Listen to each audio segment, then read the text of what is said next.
Vengeance of the Moon Knight, issue number 2. That's right, folks, it's back.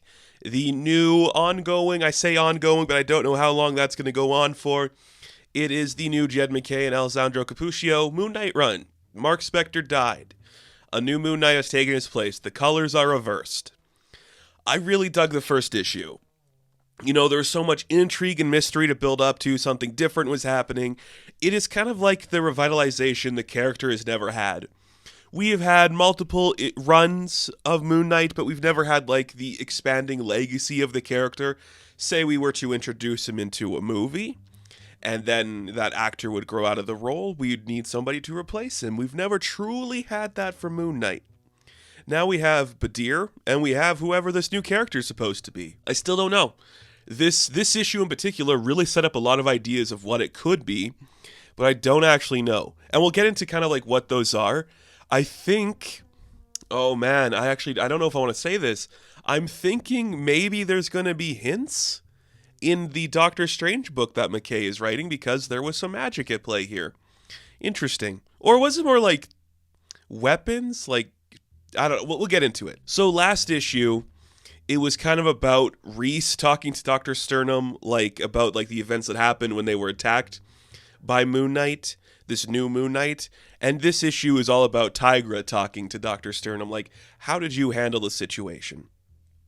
I really like MacKay using Tigra. It's something I've said for a while, like if you want to expand the Moon Knight world, introduce this character that he kind of kissed a couple of times in West Coast Avengers, and then do something completely new with her. So now this is Greer focused. She is talking to Sterman. Like, I don't know what was up with that Marc Spector that we fought, but I don't think it's him. So this issue cuts between Sterman and Greer having their conversation, and the fight that ensues after 8-Ball is like brought back to the Midnight Mission from this new Moon Knight. So we see that this one's like, it's the Werewoman. And he starts to attack Greer, scratching her. You see like Reese and Badir like, is this really Marc? Like, brother, you're back. And Greer's the one's like, no, this isn't Marc. And Sterman asking in the past tense is like, you could recognize his scent. He's like, no, I knew it wasn't Marc. Just one, it was because I couldn't smell anything. Like, I couldn't actually get his scent. But also, like, Marc wouldn't hit 8-Ball the way he did there. But he did in the past. But, you know, things have been changed. Things are different. Marc wouldn't have done that now to the person he is.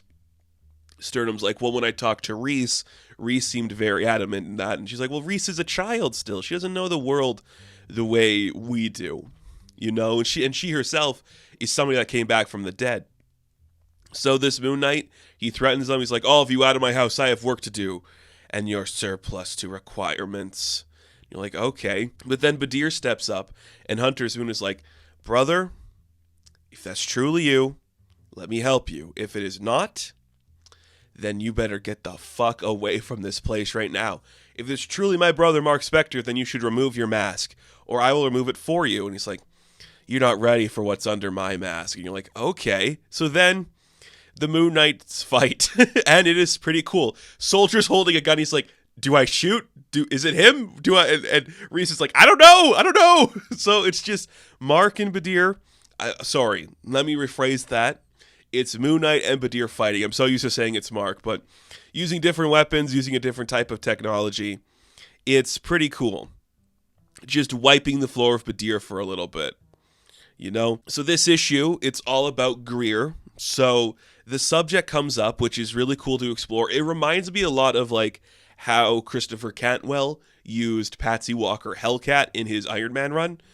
And you see that Sterman asked the question about, like, the men that Greer has loved, like the men in her life that she has cared for and has been associated with in a romantic way. The first one, of course, being Bill Nelson, like the character at the beginning of her conception into becoming the cat, when she becomes this person.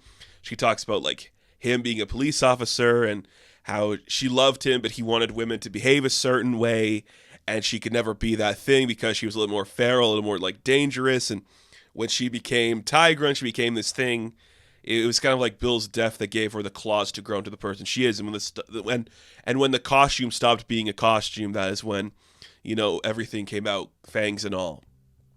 So then we see as she said that, Tigra goes in to attack Moon Knight, right? And he starts to do some magic, and it's weird purple energy that's like a weird stringy line moving down all over him. It consumes the room, puts it into total darkness, and it's like weird violet energy escaping from his cape. This is a great way to indicate it is not the same person that we knew. Because Mark, Jake, and Steven all had distinctive colors. It was a blue, it was a green, it was a red. Now we're mixing in some purple. So he takes the light out of the entire area they're in. Greer's got like glowing green eyes because she's kind of got like that nighttime cat look. But in the darkness, the only thing that really persists is the moon. And you see that this Moon Knight just smacks her in the head. Then we cut back to the next man that Greer has loved, which was Hank Pym, and that was in a very complicated time.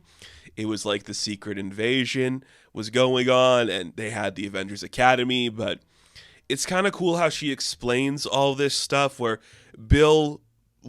she was with Bill, and their relationship was kind of just like she was kind of caged. And then when it was with Hank, it was more like she was free to be herself on like a more primal level, because that's what Hank wanted. But everything involved with Hank kind of threw them into like, a shitstorm, so they could never truly be together.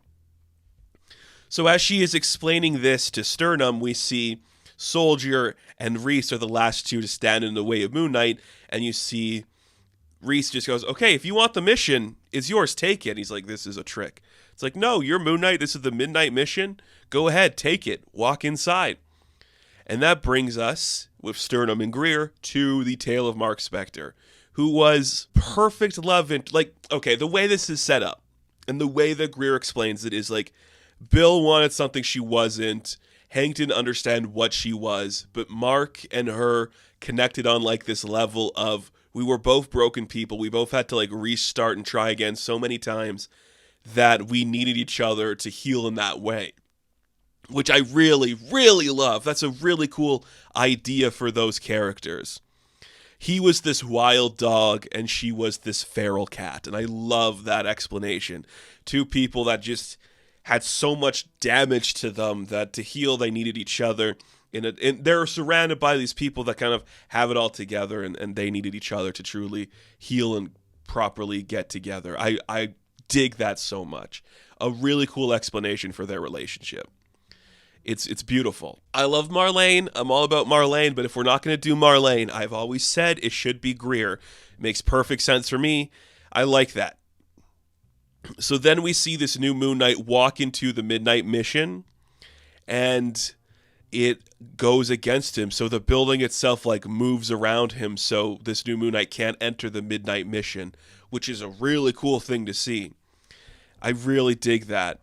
And as that's happening, we see Greer in the present day kind of explain like, do you want to know how I knew it wasn't Marc Spector who came back from the dead? It's because the men I love never come back. You see, Hunter's Moon, Reese, Soldier, even 8-Ball, they all came back from the dead because I never loved them. But Bill has never come back from the dead. Hank is kind of trapped in his own shit, and he's kind of essentially an Ultron dead thing, whatever. He might be back now, according to Al Ewing, I don't really know. And Mark, they've never come back because when I love somebody, they stay dead. And that is terrifying. That is terrifying. I love that so much.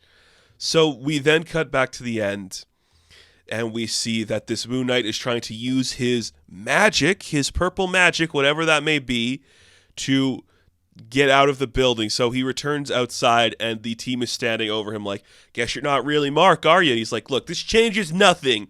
Keep your house, wear your costumes. If you stand in my way, I'm going to kill you. And then the Moon Knight uses its purple magic and vanishes from the sequence.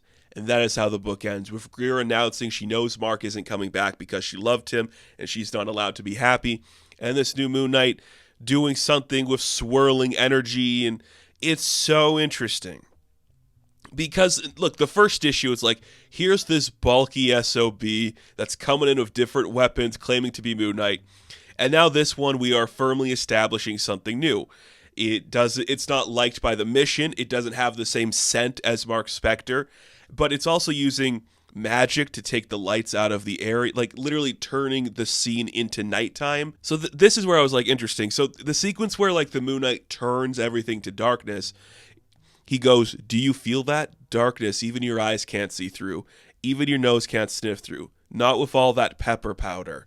And I'm like, is that just... So it's a powder that's blocking the scent from Greer's nose. So I was thinking, like, does that mean they're using, like, just like, maybe not even spells, just like certain like potions and powders that make it look like alchemy to use these powers to make it look like there's actual magic involved in it?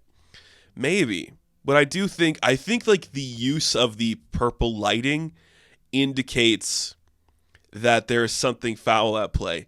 And I know we just had like, Jed McKay write Clea as Sorcerer Supreme for a bit, and she has a purple tone, so maybe there's some connection to like the mysticism building up in that Doctor Strange book and in his new Doctor Strange book.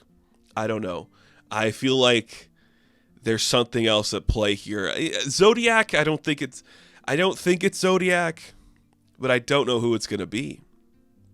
I like the issue a lot. I like the way it handles Greer, one of my favorite characters in this book thus far. I love just the colors. Everything looks sharp as always. Just to see all of these characters that are essentially like new characters to the world of Moon Knight and actually have them matter and feel important in like the second issue of this new volume, that's really cool. It's really impressive. And Greer's there just to be like, yeah, the men I love are broken and I'm broken because of it too. But Mark, genuinely, with all of his crap involved, he did care about me, and that's why he didn't come back. It's kind of impressive. So I don't know who this new Moon Knight is. It could be anybody. I know I was thinking Danny Rand for a minute. We could get that into the next issue, but I still like this book a lot. I'm very curious to see where we're going to go. So, Vengeance of the Moon Knight, issue number 2, I am going to give an 8 out of 10. Now, thank you all for watching this review. Be sure to like and subscribe to the channel. As always, you can check me out on Instagram, TikTok, and Twitter. And of course, I will catch you in the next one. Have fun. Stay safe. Good luck.